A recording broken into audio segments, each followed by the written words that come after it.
The Economic Update is brought to you by the La Plata County Economic Alliance. Pioneer Spirit, Business Smart.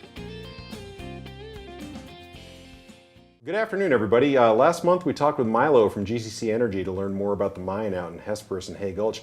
Today I'm here with a really fascinating person, Nancy Workman. Your title, she's one of the owners of Traxx here in Tampa. What's your official title, Nancy? Technically Chief Operating Officer. Well, thanks for being here today with us. So why don't you tell us a little bit about Traxx, because people have an idea of who you are, but not. People generally don't have any idea what we do. In that case, then, yeah. They think we're involved in stereo components. What Traxx does is we manufacture, design, develop electronics for the model railroad industry. So very specifically sound systems and model control systems for model trains, toy trains. And the sound systems that you design, these aren't just like making a random woo-woo sound. You're modeling them after the actual railroad. We go out and record the real deal. So we go out, we get permission from BNSF or whatever railroad it is that we're trying to record that day. We put microphones all over the place. We record in the field through every operation that the train does. So start, stop, whether it blows signals or not. And we reproduce that in a very small circuit board that goes inside the model train. So each train sounds like it should. That was one of the things I learned meeting you guys, is just how picky model railroaders are to be accurate, in terms of just the structure of the rail and the sound as well. Absolutely. We fondly call them rivet counters because they will, in fact, count every rivet and correct you if they think you're wrong. So how did you get into this line of business, sound for model railroads?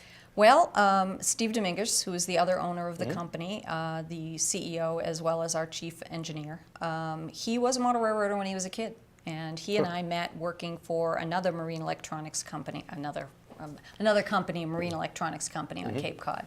He was a design engineer, I was in marketing, and he just asked me for some help marketing a product that he had designed. He was a model railroader as a kid, so this was an interest of his, and we just sort of took it from there. And I honestly don't remember the day we said, hey, let's be a company. So you were in Cape Cod and now you're in Durango. How did you all wind up out here in Durango? Well, we came out the year that we first began discussing this whole project that he had was the year of the Narrow Gauge Convention in 1989.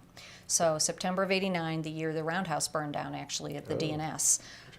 We came out for the Narrow Gauge Convention, and I was introduced to the hobby, to the area, to trains in general, the state of Colorado. I got a grand tour while I was out, and we really fell in love with the place. Steve had been before on vacation with his family, but it was my first time to Colorado, and we just sort of said, geez, it would be really nice someday to have our business here. And 1 year, about 5 years later, we said, you know what, the cost of renting a place in Durango is no different than in Broomfield, Colorado, and that's really where we want to be. And it's been a terrific selection for us. Well, you've been growing. You grew through the recession, and now you're building a new building. Can you tell us a little bit about that and the expansion? Yeah, we're really excited about it.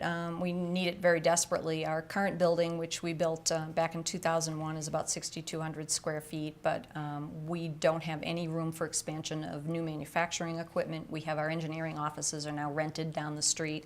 We really desperately need a place that we can add additional equipment.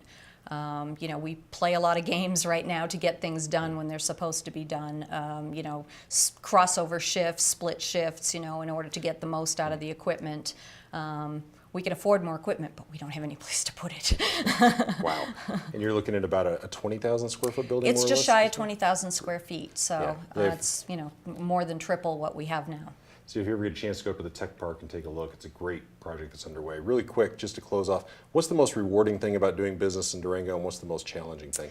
Ooh, it's almost the same thing in some respects. The place that we live is beautiful. It's a way to entice employees to come and keep them happy. It's also what keeps them from coming. It's kind of an ironic twist, but you will have people, engineers for example, who are not necessarily outdoors people. They want to be close to the Best Buy and, play video games with people, and, they're very difficult kinds of positions to fill. You have to bring them from somewhere. We're looking for an audio technician right now, a 3-month project still ongoing, Wow. So those are very tricky. Other people you'll keep because they just don't want to leave the area. Sure. Yeah, we hear about that too. So, well, Nancy, thank you very much for your time. Thank you. Again, this is Roger with the Economic Development Alliance. If you have any questions, feel free to give us a call, 259-1700. Have a great day. The Economic Update is brought to you by the La Plata County Economic Alliance. Pioneer Spirit, Business Smart.